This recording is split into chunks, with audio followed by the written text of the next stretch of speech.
자, 우리 지난주에 했던 게 69페이지예요. 69페이지 15번 문제요. 자, 일단 제일 먼저 우리 아마 지난주에 했던 뭐 있으면 그 프린트 갖고 있죠. 그걸 같이 보셔야 돼요. 보시는데 첫 번째 요거부터 합니다. 그러니까 토지와 관련돼 있는 정책이 있어요. 자, 이 정책은 중요한 게 뭐가 있는가 하면 정책에 대한 수단, 즉 방법이 중요하다고요. 그래서 이 방법은 크게 세 가지 방식이 있다, 그죠? 첫 번째 보니까 국가에서 직접 개입해서 이 문제를 해결하는 방식이 있죠. 두 번째 뭐가 있습니까? 이용 규제가 있을 것이고, 그 다음에 세 번째 보니까 간접 개입, 이런 세 개 있다, 그죠? 얘는 사실은 중요한 게 뭐가 중요한가 하면요, 어떠한 예가 어디서 포함들어가는 건데, 그럼 직접이란 말과 이 간접이란 말 이런 겁니다. 쉽게 말하면 원래 시장, 일반 경제시장에 보니까 수요자와 공급자 어떤 경제 행위를 하고 있는데, 이게 만약 원활하게 돌아가면 절대 뭐 있습니까? 국가에서 개입할 필요 없는 거죠, 그죠? 근데 보니까 뭔가 삐거덕삐거덕 하더라 이겁니다. 그래서 국가에서 이제 여기 있는 뭐 있으면 수요자, 공급자 입장인데 직접 요 당사자 있죠. 수요자, 공급자 입장에서 개입하는 방식이 뭐냐? 곧 이 직접 개입이죠. 그래서 이런 직접 개입의 가장 대표적인 예가 뭐 있는가 하면 이런 겁니다. 공공이란지 또 공영이 있죠, 그죠? 또한 토지은행제도, 그러니까 토지 비축제도죠. 그러니까 토지은행제도란지 또 그업에 토지구획 정리사업료. 그 다음에 그업에 보니까 수용도 있고, 그 다음 뭐 있습니까? 매수 같은 거 있죠? 뭐 환지 같은 거, 이 전부 다 이게 직접 개입의 한 예가 된다 생각하시면 돼요. 이용 규제는 뭐냐? 이 말이죠. 여기 있는 수요자, 공급자 뭔가 잘못했을 때 국가가 어떤 압박을 주는 거죠. 뭐, 네가 뭐 잘못하면 어떤 뭐 사형시키겠다. 이런 게 일종의 뭐예요? 규제예요, 규제. 그래서 규제 방식은 가장 대표적인 예가 어떤 게 있습니까? 이런 거 아닙니까? 규제란 것은 어떤 걸 규제한다. 또는 이 계획한다. 또 뭐 이 지역 지구 같은 거 있죠. 이외에 보니까 뭐 인허가 같은 거 이런 게 있지 않습니까? 이게 대부분 이용 규제죠. 반대로 간접 개입은 이 수요자 공급자 공급자 옆에서 어떤 측면 지원해 주는 방식이 있어요. 이런 게 보통 뭐 있어요? 간접 이 개입인데, 이건 대부분 이제 우리가 알고 있는 부담금 같은 거 있죠. 그다음에 세금 같은 거, 뭐 보조금 같은 거 있죠. 그래서 이 말은 돈과 관련된 말이고 전부 다 여기 있는 간접 개입 한 예가 된다 보시면 돼요. 자, 그리고 두 번째 볼 게 뭐 있냐? 이런 겁니다. 두 번째는 토지 비축 제도, 토지 은행 제도가 있죠. 요거 좀 정리하셔야 되죠. 자, 우리가 알고 있는 토지 비축, 토지 은행은 이 말 아닙니까? 현재 여기 있는 창원시에 있는 땅이 있는데, 창원시 외곽 가보니까 아직까지 개발되지 않은 미개발된 토지가 있습니다. 그래서 이러한 토지를 갖다 선매, 사전에 미리 사는 거죠.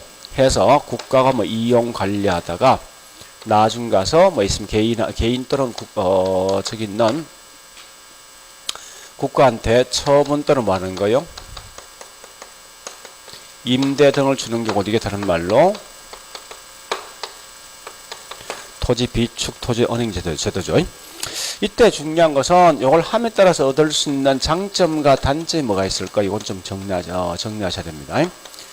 자, 장점 중에 가장 큰 게 뭐 있습니까? 국가에서 이 땅을 아주 싸게 매입해서 나중에 이용 관리 후에 처분한다, 그죠? 했을 때 가장 큰 게 개발 이익을 뭐합니까? 환수할 수 있죠. 두 번째 보니까 공공용지로서 공공용지에 국가가 필요한 공공용지가 있거든요. 용지를 아주 싸게 또 뭐합니까? 그 다음에 적기에 공급할 수 있죠. 그리고 세 번째 보니까 어떤 게 있는가 하면요, 결국은 이런 지역에 보니까 우리 보통 이 땅이 많이 민간에 맡게 되면 틀림없이 이 지역은 무질서 무계획적으로 분명히 개발될 거란 말이에요. 그래서 이런 걸 방지할 수 있는, 즉 우리가 알고 있는 도시 뭐시 현상, 그러니까 스프롤 현상을 방지할 수 있죠. 그러니까 가장 큰 특징이 세 개. 자, 두 번째 가장 큰 단점으로서 제일 큰 단점은 이 땅을 분명히 매입할 거 아니죠? 매입비가 엄청나게 많이 든다는 거죠. 내용상에서. 그 다음 두 번째 보니까 어떤 현상이 있습니까? 예, 주변 지역의 집가가 뭡니까? 엄청나게 올라갈 수 있는 그런 단점들이 분명히 있더라 이겁니다. 그리고 좀 조심할 건 한국도 현재 이걸 하고 있죠. 그죠? 있는데 한국에서 하는 목적이 뭐냐? 목적은 딱 두 개요. 첫 번째 공공용지 확보용이에요. 우리가 알고 있는 뭐 산업단지라든지 등등을 갖다 확보하기 위해서 땅을 매입할 수도 있고, 두 번째 어떤 게 있습니까? 두 번째는 수급 조절용. 요 두 개. 자, 이런 거요. 현재 보니까 이 우리가 산업단지를 하기 위해서 반드시 꼭 필요한 땅이 있죠. 이런 건 미리 땅을 매입해 두는 거예요, 이게. 이런 방식이고, 두 번째 수급 조절용 이거죠. 현재 보니까 창원시에 있는 집값이 엄청나게 폭락했답니다. 이 말은 벌써 뭐예요? 땅이 계속 남아드는 거거든요. 남아들 때 결국은 국가에서 땅을 매입하면 결국은 땅값이 안정되겠죠. 거꾸로 땅값이 폭등하면 어떻게 되겠습니까? 땅을 그냥 풀어주는 거예요. 이렇게 해서 그 지역에 있는 집가정을 안정화시키기 위해서 만들어진 방식인데, 자, 일단 요 두 개, 요거까지만 좀 한번 기억하시면 될 거예요. 문제 풀 때. 자, 그래 보시고, 그 다음에 세 번째 보니까 우리 책에는 없지만 요거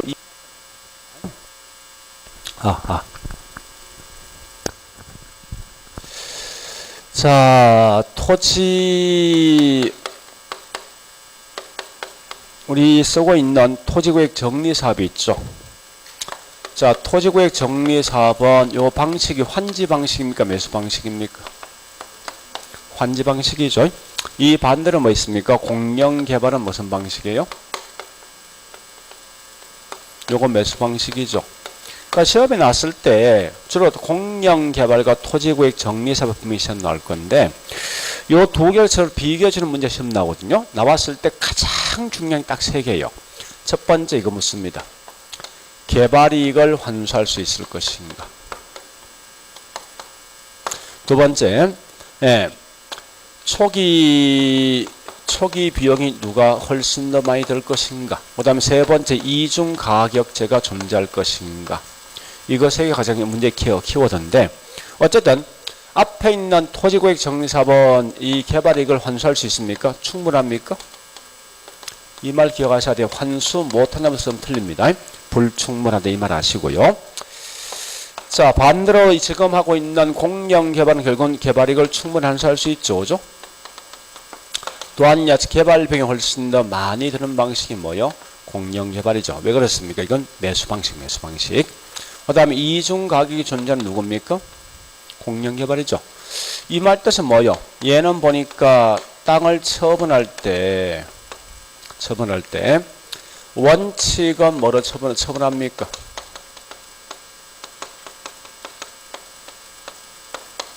채권 입찰제로 처분하겠지만 예외적으로 보니까 국가이용시는 뭐로 처분하죠?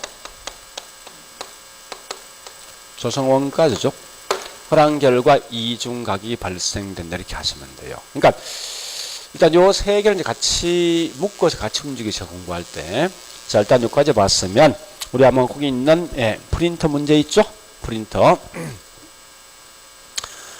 자, 지지난주에 있는 문제요. 프린터. 자, 보시는데 5페이지.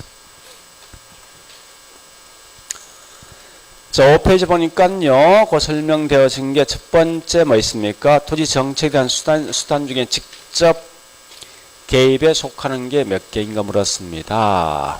토지 정책에서. 자, 첫 번째 기역의 지역 지구제 이건 규제죠. 자, 두 번째 니엄번 공영개발 이건 뭐 있습니까? 직접이고. 디귿번에 뭐 있으면 토지 관련돼 있는 조세는 이건 돈이죠. 간접 개입이고. 니얼번에 또 이 토지 수용은 뭐 있어? 이건 직접이죠. 미엄번에 토지 언행제도 이건 뭐 있습니까? 직접이죠. 비업번에 토지 구역 규제는 뭐예요? 다른 말로 이건 규제고. 시업번에 소유 공공 나 있죠. 이건 직접이죠.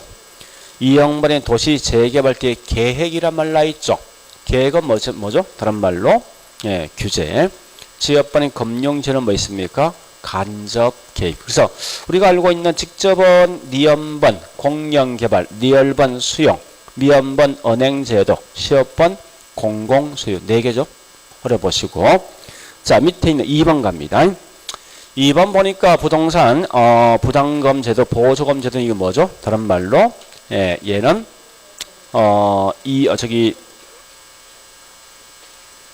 이거는요 우리가 알고 있는 간접 개입이죠. 자, 그다음 2번 가볼게요. 공영이란 것은 항상 비교할 게 누가 비교합니까? 토지구역 정리와 비교해야 됩니다. 공영 결국은 이건 저기 뭡니까? 매수 방식이에요. 그래서 얘는 초기에 막대한 토지 구입에 든다는 거죠. 이 특징만 아시면 돼. 자, 그다음 3번 가보겠습니다. 3번은 토지 선매요. 이건 공법이 나누는 그냥 법조문 그대로 쓰면 됐거든요. 그래서 국계법의 법령에 따라 시장, 군수, 구청장이 토지 거래 계약 허가를 갖다 받아 취득을 한 토지를 그 이용 목적들을 이용하고 있지 아니한 경우는 토지에 대해서는 선매적 강제. 그럼 강제히 수용할 수 있습니까? 선매 못합니다. 자, 그래서 선매는 강제 수용 못하게 돼 있어요. 자, 그 다음에 4번 갑니다. 공공토지 비축제도. 같은 말이 뭐냐? 토지은행제도입니다. 토지은행. 자, 토지은행제는 공익사업용지 원활한 공급. 이게 뭐요? 이게 이 말이에요. 공공용지 확보용 이 말 뜻이 이게. 또 뒤에 뭐가 있습니까? 토지시장 안정화. 이게 뭐죠? 다른 말 수급조절용 이 말입니다. 장국에선 요 두 가지 목적을 쓰고 있다는 거 좀 보시면 되겠습니다. 자, 5번 가보겠습니다.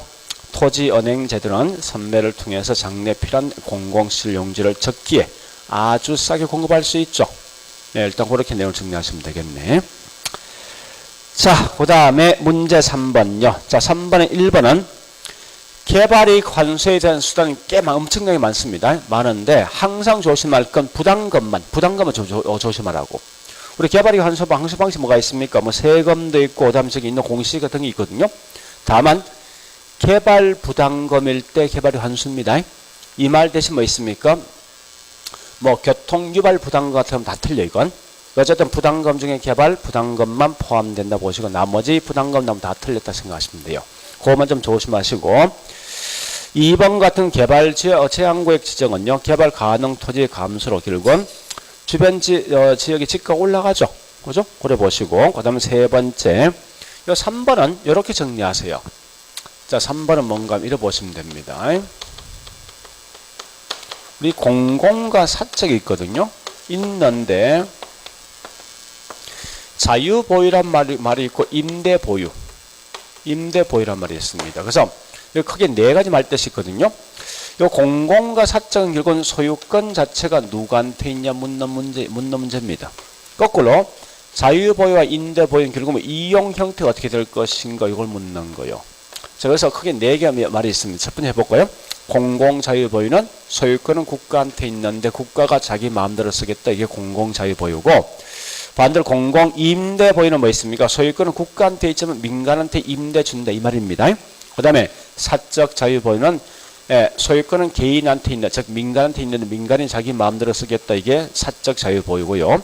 사적 임대보유는 뭐 있습니까? 민간이 갖고 있는 땅인데 제3자인 민간한테 임대 준다고 이게 사적 임대보유요. 따라서 일단 거기 내용 보니까요. 핵심 가볼게. 공공이 나와 있고 쭉 가서 뭐 있습니까? 임대된 상태지. 뭐 결국 연결하면 뭐 있으면 공공 임대 보유 이런 말 나오겠죠. 그죠? 그렇게 내용을 좀 정리하시면 되겠네요. 그다음 4번 가니까요. 4번은 우리 잘 알지만 국계법에서 뭐 있습니까? 용도 지역은 중복 지정 못 하는 거죠. 다만 용도 지구만 중복 지정할 수 있습니다. 고려 보시고 5번은 클라크가 한 말인데 그냥 넘어갑니다. 원래 총 4가지 방식인데 이건 나중에 저 문제 풀 때 풀 건데요. 문제 풀은 요령 이겁니다. 거기에서 보니까 상세가 나왔죠. 그러니까 상세한 후에 보상한 이 말 나있죠. 이 말 나오면 무조건 상세법이 이거. 일단 그런 내용인데 지금은 그냥 넘어갑니다. 큰 의미 갖지 말고. 자, 그 다음에 이제 여기까지 봤으면 우리 책에 있는 문제 한 2개 풉니다. 자, 책 문제 가볼게. 이제 책의 70페이지. 16번 아까 있던 그런 내용이 그냥 넘어갑니다. 16번 나중에 좀 정리하셔야 돼요. 해보시고. 그 다음에 뭘 보는가 하면요. 18번, 19번, 20번 있는데요. 요것만 정리하죠. 18, 19, 20번은 여러분들은 지역, 지구제의 목적이 뭐냐 묻거든.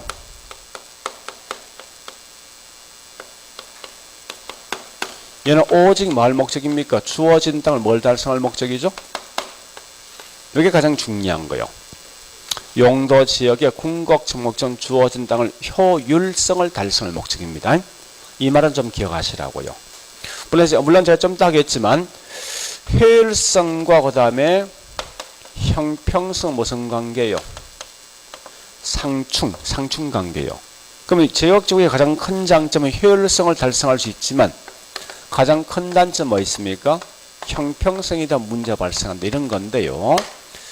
굳이 이걸 다 보지 말고 단지 알 것은 용도 지역의 궁극적 목적 효율성을 달성할 목적을 보시고 그 단점까지 굳이 볼 필요 없습니다. 그러면 이 말까지 좀 정리할 게 뭐인가 하면 18번에 1번, 2번, 3번 요거 세 개만 좀 정리하시라고.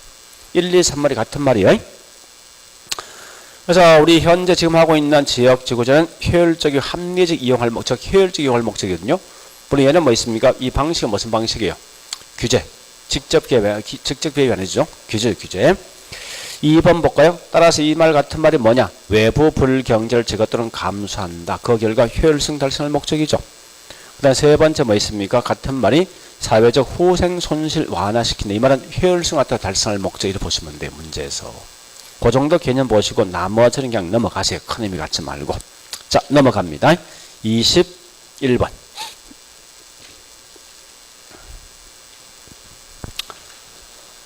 지금 하고 있는 이 TDR도 있죠. 시험에 꽤 많이 나옵니다. 자, 요거 두 개를 좀 제가 정리해 줄게요. 개발권 양도제, TDR 개발권 양도제죠. 양도제인데, 얘하고 서로 비교할 게 뭐요? 지역, 지구제하고 서로 비교하시라고, 이렇게. 하시는데 잘 보실 게 있죠? 요걸 아셔야 돼. TDR에 좀 더 하겠지만 궁극적 목적이 뭘 목적입니까? 형평성을 달성할 목적입니다. 그런데 앞에 했지만 지역, 지구제 궁극적 목적이 뭘 목적이라고요? 그러니까 효율성 달성할 목적이죠. 아까 했지만 효율성과 형평성 분명히 상충 관계입니다. 그래서 요 단점을 묻거든요. 단점은 TDR의 가장 큰 단점은 효율성에 대한 문제 발생한다 이렇게 하시라고요. 거꾸로 지역적 가장 큰 단점 뭐 있습니까? 이는 형평성에 대한 문제 발생한다 이렇게 하시면 돼요. 요 혼돈은 곤란합니다. 그래서 이 두 개 차이는 한 번쯤 좀 정리를 해 두셔야 돼요. 문제에서. 자, 실제 설명드릴게요. 이제 지금 하고 있는 TDR이 뭐냐? 이게 TDR이죠. 자, 현재 이게 서울에 있는 수도권, 서울입니다. 우리나라에 있는 수도가 되어진 결과 인구가 점점점 많아지면요. 외곽 지역이 점점 이렇게 개발될 수밖에 없다. 이렇게.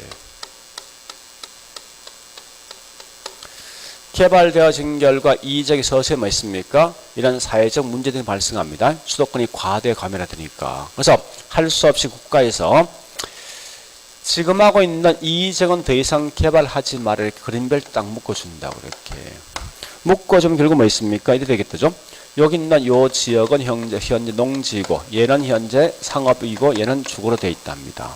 근데 건물이 서서히 노후화되니까 현재 쓰고 있는 건물을 그대로 쓰되 다만 재건축 등을 하되 절대 5층 이상 건물 짓지 마라 이렇게 규제한다고.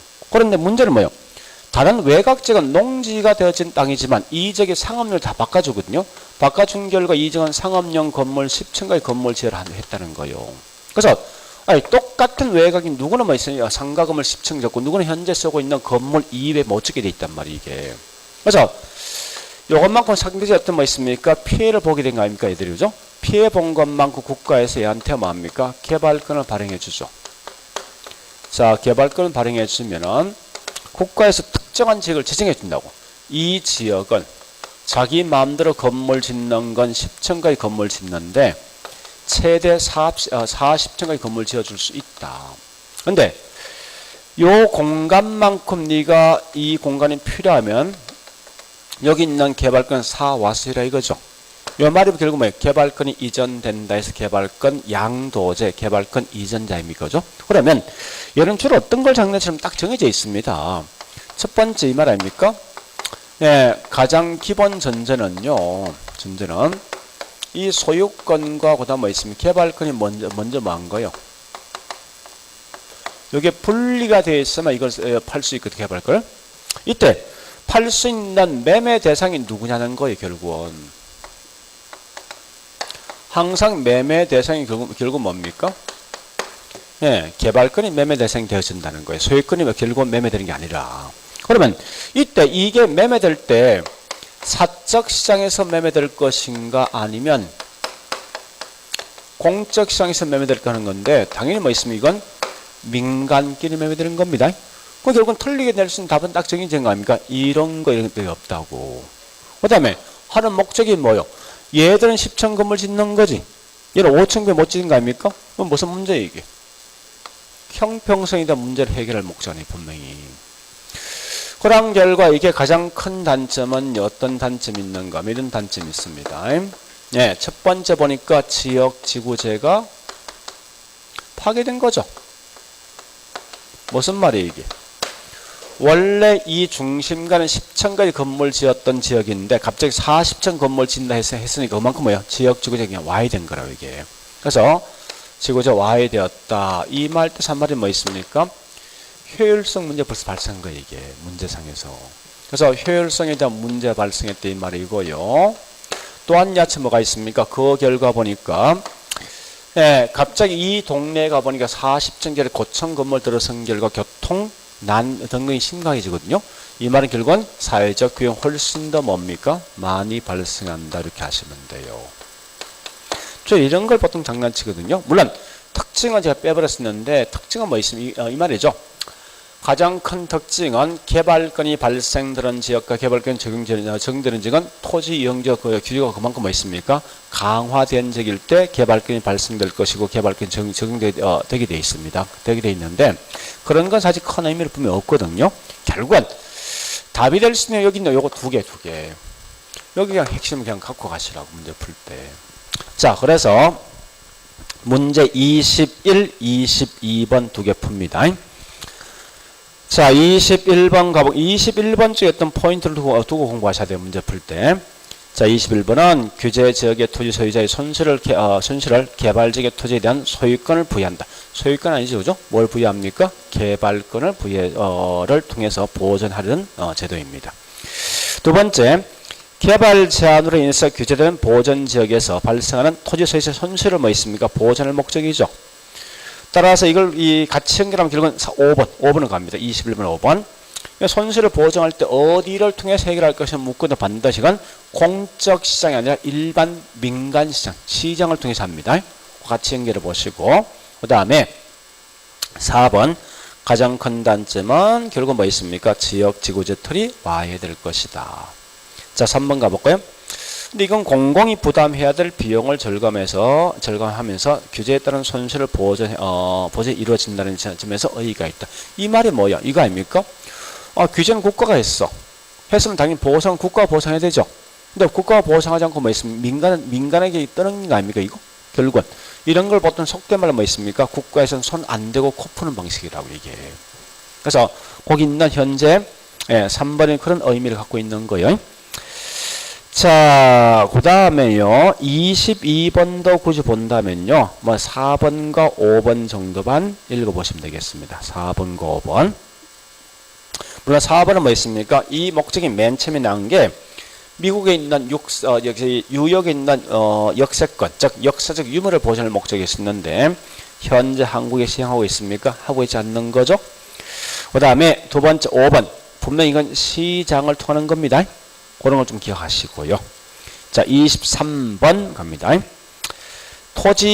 공공토지 비축제도 같은 말이 토지언행제도 이 말 뜻이요. 토지언행제도. 자, 얘는 결국 뭐 있습니까? 정부가 토지를 매입한 후에 보유하고 있다가 적절한 때 매각하거나 공공용으로 활용할 목적이죠. 2번 가보겠습니다. 궁극적 목적이 뭐예요? 한국에선 공익사업용지 원활한 공급. 이 말이 뭐예요? 요거죠? 공공용지 확보용과 그 다음에 토지시장 안정. 이건 수급 조절용 할 목적이죠. 원래 한국에서 궁극적 만들어진 목적은. 그래 보시고 세 번째 토지 선매를 필요해서 선매를 통해서 필요한 토지를 갖다 공공시설 용지에 적기에 싸게 공급할 목적이죠. 그다음 네 번째 보니까 토지 비축제들은 뭐 있으면 직접 개입이죠.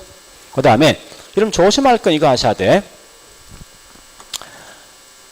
지금 하고 있는 토지은행제도는 이건 매수 방식입니다. 그러니까 매수 방식은 결국 서로 비교했을 때 이제 수용 방식과 서로 비교하면 어느 게 훨씬 더 퀄리티가 더 심합니까? 수용이죠. 수용 강제 수용이니까. 그래서 5번은 그 말입니다. 토지은행제도는 토지 양도 의사 표시가 전제되는 점에서 수용제도보다 훨씬 더 퀄리티가 더 적다. 그죠? 왜? 현재 지금 쓰고 있는 토지은행제도는 매수 방식이니까. 또 그렇게 정리해 보시고요. 나머지 넘어갑니다. 자, 26번부터 36번까지가 뭐냐? 고딕이 다른 말로 임대주택 정책. 자, 지금 하고 있는 임대주택 정책만큼 반드시 보시는데 뭘 보는가 하면요. 임대료 규제가 중요해요. 임대료 규제가. 물론 크게 세 가지 방식이 있죠. 어떤 게 있습니까? 임대료 규제, 공공임대, 또 세 번째 보조금 제도가 있죠. 있지만 제일 먼저 공부할 게 임대료 규제가 제일 많이 시험 나는 거 임대료 규제만큼은 정확히 정리하시고 있죠. 나머지 공공임대란지 그다음 보조금 차후에 공부하시라고. 그래서 어쨌든 임대료 규제 이해 안 되면요. 절대 그거 뒤에 나머지 내용 따라가지 말고 어쨌든 임대료 규제 계속 하여튼 알 때까지 계속 공부하셔야 돼요. 이건 무조건 100% 시험 나오니까. 근데 지금부터 하는 것은 뭐가 중요하면요. 이게 중요합니다. 우리 과거에는 그냥 뭉뚱그려서 그냥 설명했지만 지금 그렇지 않습니다. 단기, 장기를 구분해 보면 시험 낸다는 거예요. 그러면 여러분 꼭 알 거는 어디에서든지 단기, 장기 딱 나오지. 나오면 결국은 그 구분 기준이 뭐냐? 결국은 공급이요, 공급. 신규 물건 만들 수 있는 시간 주어졌을 때만 장기라고. 그 다음에 결국은 단기는 신규 물건 만들 수 없다는 거. 이걸 역으로 말하면 이 말입니다. 단기는 수요만 항상 변화가 있어, 무조건. 장기는 항상 공급의 변화 있다고. 절대 단계에서 공급의 변화 있다 쓰는 순간 다 틀린 거야, 이거는. 그걸 아시라고요. 그러니까 이런 걸 문제 푸는 어떤 하나의 요령이거든요, 또. 그래서 항상 단기일 때는 수요만 변화가 있다 생각하시고 오직 장기일 때는 뭐 있습니까? 장기일 때만 공급의 변화 있다. 이걸 좀 아시라고. 자, 정리해 볼게요. 이제 잘 보세요. 자, 일단 맨 먼저 국가가 주택시장에 가기 전에 보니까 시장 원리에 그냥 그대로 맡겨두면요. 공급과 수요가 있는데 이때 시장에 형성되고 있는 시장 임료가 100만 원 형성되어 있습니다. 이게 결국 너무 비싼 결과 국가에서 뭐 있습니까? 규제하는 거죠. 절대 집을 갖고 있는 임대인들은 월세 등을 받는데 60만 원 이상 받지 마. 이렇게 했을 때 어떤 현상이 있을 것인가 라고 묻는 문제라고. 자, 그러면 이걸 가지고 한번 봐볼게요. 이제 이때 보니까 수요는 이만큼 늘어나죠. 옛날보다. 그죠? 공급이 이 공급이죠? 이만큼 분명히 줄 거란 말이에요. 그런 결과 수요가 더 많은 거지. 수요가 더 많다. 이게 다른 말로 초과 수요 아닙니까? 초과 수요가 발생한 결과 결국 뭐가 발생합니까? 암시장이 분명히 존재할 거라면 그냥 전체를 묶어서 본다면. 근데 실제 시험은 이렇게 나오지 않고 반드시 이건 단기란 말과 뭐가 있습니까? 이렇게 구분해서 시험 나올 수밖에 없는 거예요. 단기, 장기가. 자, 일단 한번 그려 볼게요. 생각을 좀 잘하셔야 될 문제. 잘못 풀면 답이 확 달라지니까요. 자, 단기는 항상 공급은 무조건 고정되어 있습니다. 이렇게 수요가 있는데 시장 경제 원리에 맡겨두었을 때 월세가 현재 100되고 있는 거 아니에요? 이럴 때 국가에서 뭐 있습니까? 예, 절대 60 이상 받지 마라 규제했죠. 이렇게 규제하면요. 어떤 현상이 있는 거면 첫 번째 보니까 수요가 뭐한 거요? 늘어난 거죠. 그죠? 수요만. 그래서 단기는 수요가 결국은 증가된 거예요. 그럼 결국은 기존 임차인은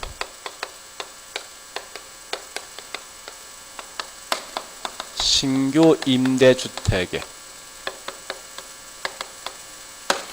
이동을 할 것인가? 이게 중요한 거 아닙니까? 그죠? 현재 기존의 임차인이 월세 얼마예요? 100이죠. 신규로 넘어간 순간 뭐 60 받는 거 아닙니까? 당연히 훨씬 싸다 그죠? 싼 결과 이동한다는 거예요. 그래서 세 번째 이때는 결국 뭐 세 번째 가보니까 그 결과 임대료 규제 효과가 있습니까? 있죠, 그죠? 왜 그렇습니까? 원래 임대료 규제의 궁극적 목적은 뭐야? 기존 임차인이 신규로 넘어가게 만들 목적이라고. 물론 이때 보니까 유리한 건 신규 임차인이 유리합니까? 기존 임차인이 유리합니까? 그죠? 이를 정리할 수 있어요. 자, 이제 장기로 가면 공급이 이렇게 완만해집니다. 수요가 이렇게 돼 있는데요. 원래 시장에서 월세가 100만 원 받는 게 원래 정상인데 이때 뭐라 했습니까? 국가가 60 이상 받지 마라 했죠. 그죠? 이렇게 되어진 결과 보니까 단기에서는 수요가 이만큼 증가되죠. 거꾸로 장기는 이제 뭐 공급이 분명히 감소하겠죠. 그래서 이것만큼 결국은 초과 수요 발생합니다. 자, 이걸 공부하실 때 어떻게 하냐 이렇게 하시라고요. 1번은 1번끼리 비교하라고. 자, 일단 봐볼게요. 예, 현재 보니까 수요가 결국은 단기는 증가된 거죠. 장기가 보니까 원래 집을 갖고 있는 임대인은 100만 원 받아야 정상 이윤 발생되는데 국가에서 60 이상 받지 말아 했죠. 이거만큼 이제 손실 본 거 아닙니까? 그 이윤이 감소하면 집을 갖고 있는 임대인은 딱 세 가지 행동을 취하게 되어 있습니다. 첫 번째, 공급을 뭐 하겠습니까? 줄이겠지. 이 말은 장기에 가면 공급 부족이 더 심각해집니까? 완화됩니까? 심각해지는 거죠. 그래 하시고 두 번째 보니까 네, 주택에 대한 질은요 떨어지겠죠.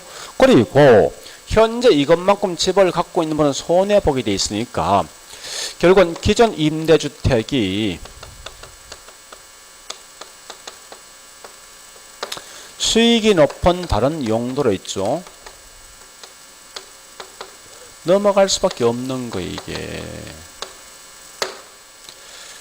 자, 두 번째 요거 비교합니다. 그러면 이때 기존 임차인은 신규 임대주택에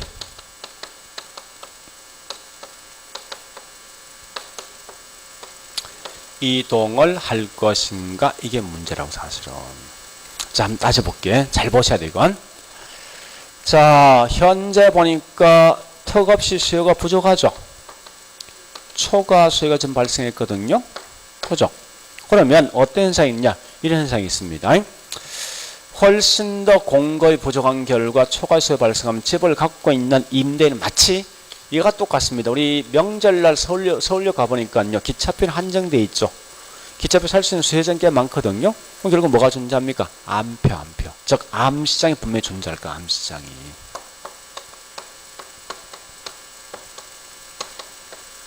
하다 보니까 집을 갖고 있는 임대인은 분명히 이렇게 할 것 같아. 어떤 임차인한테 야 명목상 임대계약 쓰겠다. 법으로 정해진 계약서를. 하지만 엄청나게 현재 수요가 많기 때문에 너 아니든 올라 많으니까 나한테 이만큼 월세를 분명히 요구할 거란 말이야 이게. 이렇게 월세를 분명히 실제 요구할 거란 말이에요. 여기 결국 뭐 이중가격이 발생한 거지. 그죠? 그래서 이중가격이 발생되어진 결과 이것 때문에 그 결과 뭐 있습니까? 네, 추가적 엄성적 비용이 들어가기 때문에 과연 이동할 것이냐 묻는 문제라고. 생각해보세요. 아니 기존 임차인은 월세 얼마 내고 있습니까? 100 내고 있는 거지. 근데 신규는 현재 뭐 있습니까? 실제 내는 건 150 내고 있는 거 아닙니까? 이동하겠습니까? 안 하더라 이겁니다. 자, 세 번째, 그러면 이건 규제 효과 있는 거요? 효과 없는 거 아닙니까? 요렇게 서로 비교하죠, 이렇게. 그럼 이 차이를 금방 알 수 있단 말이에요, 이게. 그리고, 여기 두 개 하셔야 돼. 이거 이외 특징 두 개 있습니다.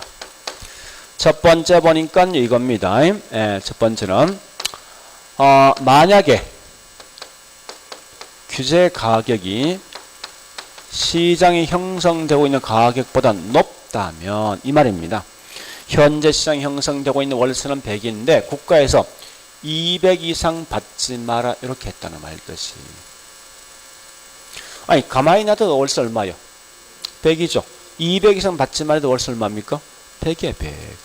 요 값이 항상 변동이 없단 말이에요. 그러면 결국은 이러한 게 절대 나타날 수가 없습니다. 그러니까 아무런 영향을 받지 않는다. 여기 나와야 돼. 두 번째 보니까요. 자, 두 번째는 초과 수요가 훨씬 더 많이 발생되는 것은 단기입니까? 장기입니까? 장기지. 그죠? 단기는 요것만큼 발생, 장기는 이만큼 발생한단 말이에요. 이게. 그래서 이 표현 지금 굉장히 중요합니다. 자, 우리 문제. 프린트에 있는 문제요. 이거부터 문제 풀게요. 자, 프린터 보니까 5페이지. 맨 밑에 있는 문제 1번. 임대료 규제는 할 말이 굉장히 많아요. 그러니까 이 자체를 단도로 시험에 그냥 낼 수 있어요. 워낙 많다 보니까 할 말이. 자, 가보자고요. 자, 첫 번째, 앞으로 이제 문제에서 어떤 특별한 말을 쓰지 않고 그냥 우리 그와 같이 나오죠. 나오면 이게 전부 다 장기라고, 장기. 단기란 반드시 앞에 단기란 명시해 줘야 됩니다. 그러니까 특별한 말이 없으면 무조건 장기일 걸 가정을 둔다고 생각하시면 돼요. 자, 1번 주택에 대한 질 떨어지죠. 2번 갑니다. 장기에선 공급량이 감소하죠. 3번 기존 임차인에 다른 임대주택에 주택이 이동합니까? 하지 않는 거지. 이 말은 그냥 장기에 장기 벌써. 4번 보니까 임대주택에 대한 투자가 선호됩니까? 그건 아니겠죠. 그죠? 5번 가보니까 다른 용도에 있는 주택이 임대에 들어오지 않고 그 반대죠. 그죠? 임대주택이 다른 용도로 전환되었습니다. 이런 게 우리 이 자체를 단도로 시험 낼 수 있는 문제가. 자, 다시 계속 보세요. 이제 항상 비교할 건 어떻게 비교하는가 하면요.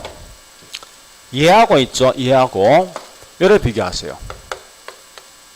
그러니까 보조금 제도 꽤 중요하거든요. 사실은요.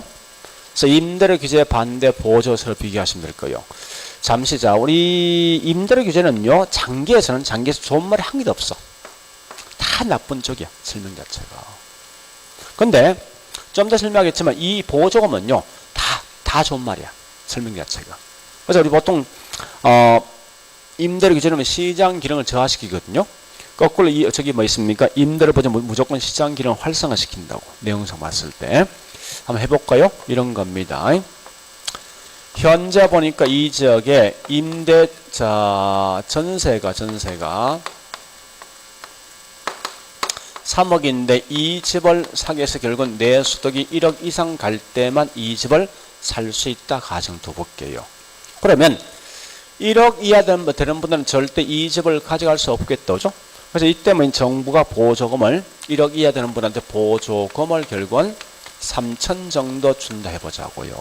그러면 어떤 현상이 있습니까? 첫 번째 보니까 여러분 자신한테 또 보조금 주면 실제 내 소득이 올라가는 효과가 있어요. 그래서 항상 보조금 딱 나면 내 월급이 올라갔다라고 생각하시라고요. 아마 그런 문제 좀 쉽게 풀 수 있을 겁니다. 그래서 어쨌든 내 소득이 올라간 소득 효과들은 대체 효과 때문에 이건 앞에는 큰 의미 없죠.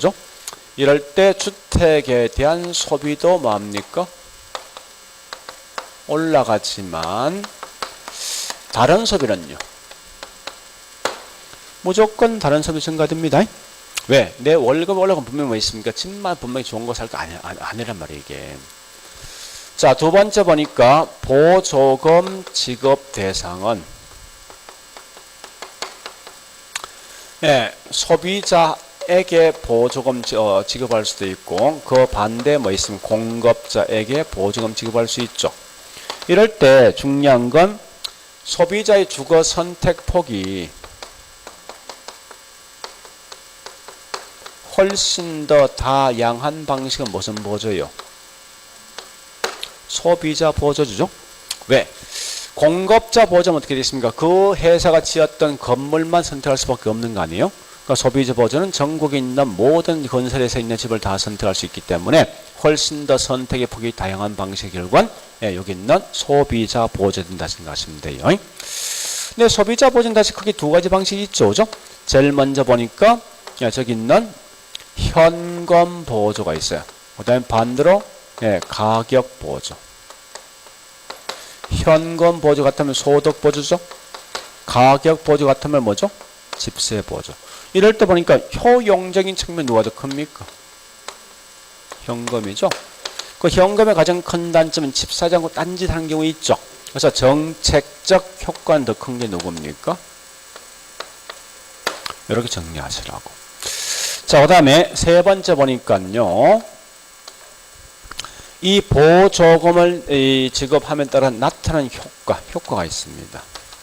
있는데 항상 이건 단기란 말과 장기로 구별해 볼 수밖에 없는데요. 자, 일단 수요자한테 보조금 주면 어쨌든 집을 살 수 있는 수요는요. 많아지면 집값은요. 올라가죠. 그 집에 있는 집세, 즉 월세가 올라간 만큼 단기는 임대인이 혜택이 있습니까? 임차인이 혜택이 있습니까? 그죠? 이렇게 정리하시고 이제 월세 등이 올라간 만큼 공급진 초과인이 발생했습니다. 초과인이 발생되어진 것만큼 장기에선 공급이 뭐하죠? 증가되면은 그 결과 뭐 있어? 집값은 뭡니까? 떨어짐에 따라 결과 뭐 있습니까? 누구요? 차인이 혜택을 가지게 되더라. 이렇게 하셔야 됩니다. 풀 때. 자, 그 다음에 공공임대주택 정책. 그러니까 우리 보세요. 우리 현재 보조금은 뭐요? 다 좋은 거 아니에요. 수요도 증가되고 공급 분명히 증가된단 말이에요. 이게. 그러니까 얘는 시장 기능을 활성화시키는 겁니다. 자, 그 다음에 세 번째 공공임대주택 정책이 있죠. 그죠? 얘는 이렇게 보죠. 현재 여기 있는 창원시에 임대주택 수요가 10개 정도 필요한데 잘 알지만 항상 뭐든지 공급, 수요가 있으면 반드시 그 뒤에 공급이 따라야 됩니다. 자, 결국은 단계에서는 뭐 있습니까? 항상 사적 임대주택이 먼저 만들어집니까? 공공이 먼저 만들어지겠습니까? 항상 뭐든지 사적이 먼저 만들어지는 거예요. 왜? 민간 경제, 부동산 등을 맡겨두었을 때 부동산 관련되어 있는 문제가 발생해야만 나중에 국가에서 개입할 거니까. 그래서 자, 일단 수요가 필요한 만큼 똑같이 공급이 만들었습니다. 근데 문제는 뭐예요? 월세가 너무 비싸더라. 그래서 이런 문제가 있으니까 이제 이 문제 해결하기 위해서 뭡니까? 할 수 없이 국가에서 개입하죠. 하는데 이렇게 3개 정도 만들어주면서 훨씬 더 월세 더 싼 게 공공이 더 싸겠죠. 자, 중요한 건 이거요. 이 제목이 현재 공공임대주택 시장이지만 내용을 잘 파악하셔야 돼요. 이 말입니다. 국가에서 공공임대주택을 만들어줌에 따라서 사적 임대주택 시장에 어떤 변화가 있을 것인가. 포인트는 얘가 포인트라고. 그러면 항상 우리는 집을 짓는 건 장기 아닙니까? 그래서 장기와 단기를 반드시 구별할 수밖에 없어요. 하는데 자, 일단 공공이 개입하기 전까지만 해도 공급이 10개요. 근데 이와 같이 수요가 있는 거 아닙니까? 수요가. 그 결과 월세가 얼마요? 100이잖아. 자, 이렇게 돼 있는 상태에서 이제 공공이 임대주택을 만들었죠. 만들면 당연히 뭐 있습니까? 훨씬 더 싼 게 누가 더 쌉니까? 공공이 더 싸겠다. 그죠? 그래서 공공이 있는 임차인 수요가, 다시 사적인 임차인 수요 공공 넘어오죠. 그런 결과 사적인 임대 수요는요? 준다는 거야. 줄면 요것만큼 빈집 생기지. 그죠? 빈집 생기면 월세 등을 할 수 있으면 뭐 있습니까? 이렇게 낮출 수밖에 없는 거 아니에요. 자, 정리해 볼게. 단기는 간단해요. 요 2개 마시면 돼. 단기는 무조건 사적 임대주택 수요는요 감소하죠. 자, 다시. 예, 사적은 단기 월세 70이죠. 항상 공공 월세는 고정되어 있는 거 이렇게. 어쨌든 최초에 있는 요 백과수로 비교하면 이건 둘 다 싼 거 아닙니까? 그죠? 그런 결과 단기는 혜택을 보게 되는데 누구 혜택 봅니까? 공공 임차인도 또 뭐요? 사적 임차인 둘 다 혜택 있는 거죠. 이렇게 내용을 정리하시라고 문제 풀 때. 자, 그런데 이제 장기로 흘러갑니다. 장기는 공급이 이제 완만해질 것이고 수요가 뭐 있습니까? 이렇게 돼 있을 때 원래 월세 얼마죠? 100이었죠. 요때 뭐 있습니까? 양이 10개 있는데 요때 보니까 우리 단기에서 수요가 뭐 있죠? 중간이에요. 단기에서. 그 결과 보니까 여기 있는 월세가 지금 떨어진 거 아니에요? 그럼 결국은 집을 갖고 있는 임대인들은 요 차이만큼 손해본 거지. 손해본 것만큼 공급량은 이제 뭐 하겠습니까? 줄이면 월세 올라가요? 이게 어디까지 올라가는가 하면 정상이윤이 발생되는 이 점까지 계속해서 공급이 감소하더라 이겁니다. 됐죠? 자, 그러면 내용 한번 따져볼까요, 이제? 현재 수요는 10개 필요한 거죠. 공급이 총 13개 아닙니까?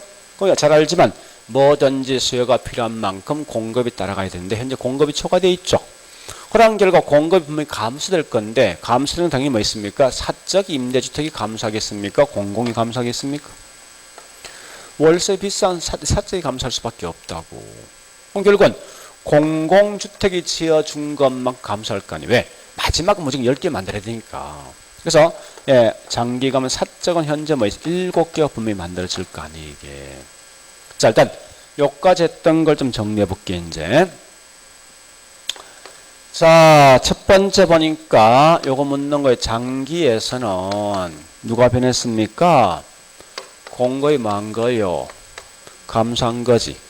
그런 결과 이거부터 합니다. 과연 혜택은 누가 혜택이 있을까 한번 봐보자고. 월세 다시 100으로 돌아왔지. 오면 사적은 월세 차이 있으면 없는 거지. 근데 단지 요것만 차이 있는 거지.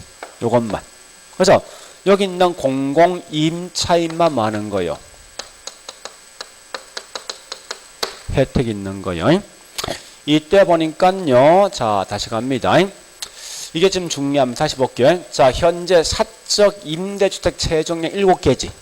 공공 몇 개죠? 3개지. 합치면 얼마요?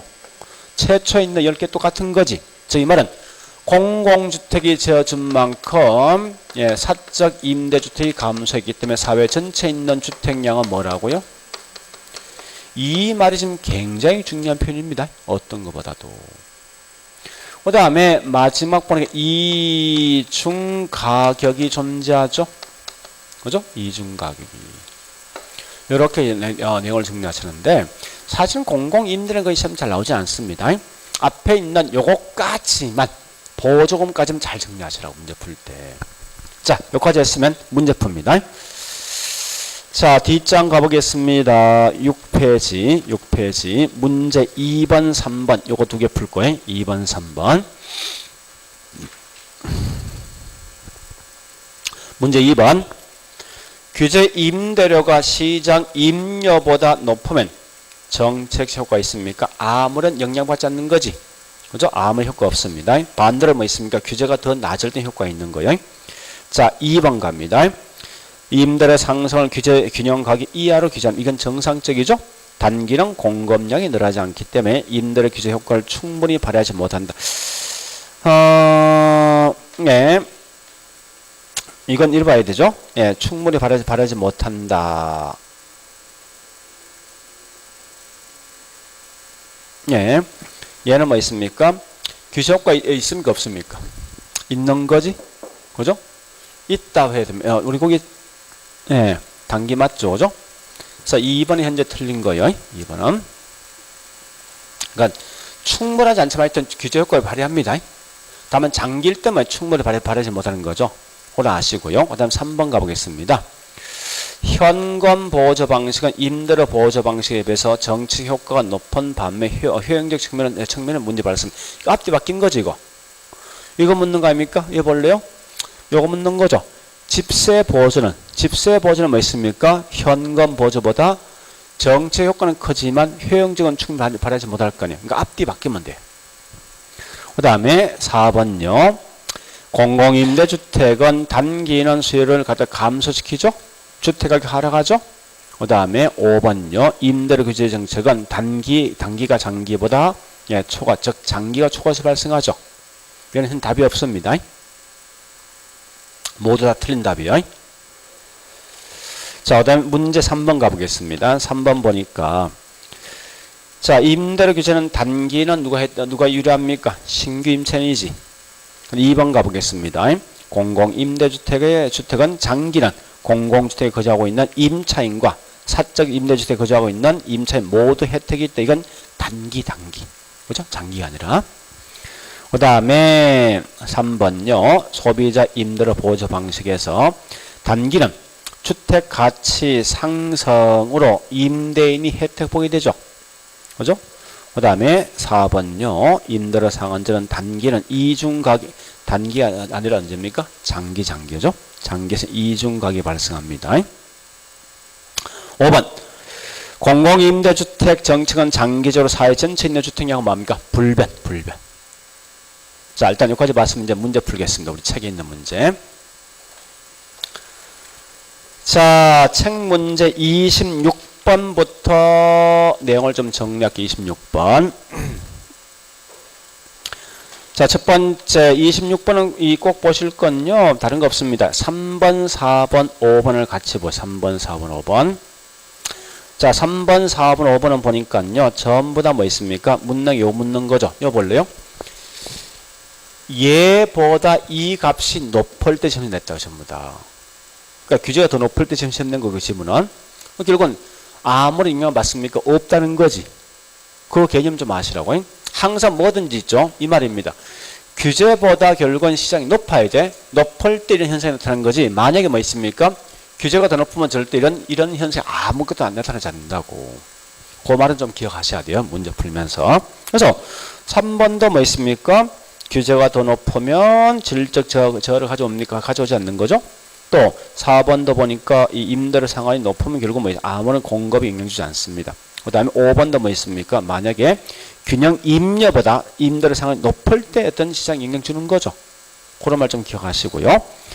자, 27번은 2번요. 자, 1번은 이거 좀 이따 할 건데 1번 하겠습니다. 단기적으로 공급의 완전 비탄력이라면 임대인의 소득 일부가 임차인에게 희석되는 소득의 재분배 효과가 있다. 여기 보세요. 원래 공급자는 임대인은 정상 이윤 되기 위해서는 월세를 얼마 받아야 됩니까? 100이지. 근데 실제로 얼마 받고 있는 거예요? 60이지. 그럼 결국 이 말에 뭐 있습니까? 임차인이 100을 낼 걸 60을 낸 거 아니에요? 그럼 40만큼 누가 대신해 준 거예요? 임대인이 대신해 준 거 아니에요, 이거? 따라서 이 말은 결국 뭐 있습니까? 소득에 대한 재분배 효과 있다. 이 말 상당히 중요한 거예요, 이 질문은. 좀 기억하시고요. 자, 그 다음에 2번요. 단기적으로 임대주택 공급량이 줄어들지 않으므로 임대료 규제 효과는 충분히 발휘될 수 있다. 이거 충분히 빼버리죠. 규제 효과는 발휘됩니다. 충분하지 않습니다. 그냥 단지 임대료 규제 효과를 발휘할 수 있다는 거 마시라고. 3번요. 규제 임대료가 시장 임료보다 낮다. 이건 정상적이죠. 예를 들면 장기적으로 뭐 임대주택 공급량은 뭡니까? 감소한다. 자, 그 다음에 4번 규제 임대료가 시장보다 낮을 때 장기적으로 주택 공급 부족 현상이 발생하죠. 5번 갑니다. 같은 말 아닙니까? 장기적으로 민간주택 공급이 축된답니다. 그러니까 지금 하고 있는 이 표현이 있죠. 이건 무조건 기억하셔야 돼. 이게 제일 중요하니까. 이건 무조건 시험 나오게 돼 있다고. 규제만큼은. 자, 그리고 28번도 이거 다 읽어보셔야 됩니다. 전부 다. 다 중요하니까. 근데 다만 거기 제가 2개만 하겠습니다. 자, 4번. 균형 임대료보다 시장 임대료 상한이 낮은 게 일반적이죠. 임대료 규제 이전의 균형 수준보다 낮아져. 장기주는 뭐 있습니까? 장기에 비해서 단기가 초과시 더 많이 발생합니까? 언제입니까? 장기가 더 많이 발생하죠. 그 다음에 5번 쭉 읽어보시는데 우리 항상 이거 아셔야 돼요. 어떠한 경우가 되어진다 하더라도 단기는 무조건 비탄력이야. 왜? 항상 공급은 장기일 때는 변화 있으니까. 이건 어디든 마찬가지야. 단기는 무조건 비탄력, 장기는 탄력입니다. 공급은. 그건 따로 좀 띄어서 공부하시고요.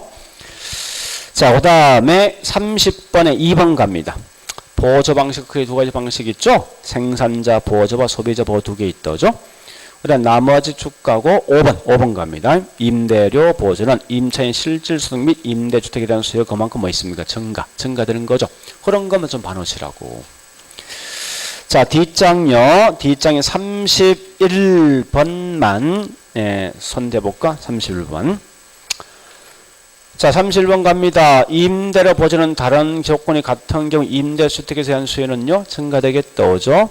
그 다음에 특히 좀 보실 건 2번, 3번, 4번 요거 세 개인데 다 풀어볼게요. 31번은 2번 가보겠습니다. 임대료 보조금을 지급하면 뭐 정상이 필요 없거든요. 주택에 대한 서비스 수요는요 증가되겠죠. 자, 3번 가보겠습니다. 임대료 보조를 받는 저소득층 효용이 보조받지 않으면 훨씬 효용이 더 크죠. 그 다음에 특히 4번을 좀 조심하라고요. 보조금을 줬는데 무조건 집을 주택 구입에만 뭐 있으면 사용을 강제한다 하더라도 무조건 다른 소비는 뭡니까? 증가돼. 그 말 아시라고요.